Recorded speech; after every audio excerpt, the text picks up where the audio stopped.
इमाम गज़ाली रहमतुल्लाहि ताला अलैह ने इह्या उल उलूम के अंदर एक रिवायत लिखी है।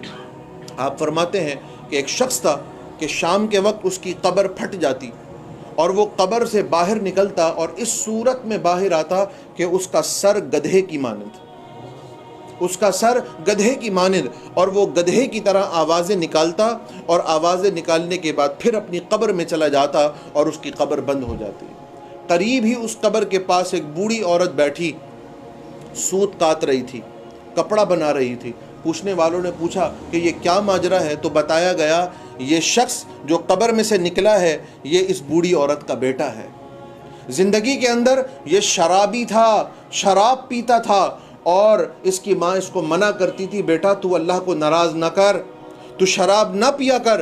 तो ये गुस्से में आकर माँ से कहता, अपनी माँ को कहता कि तू किस तरह गधी की तरह चीखती रहती है। माँ जब शराब के लिए, शराब पीने से मना करती तो वो बेटा अपनी माँ से कहता कि तू गधी की तरह चीखती रहती है। और असर की नमाज के बाद उस शख्स का इंतकाल हो गया।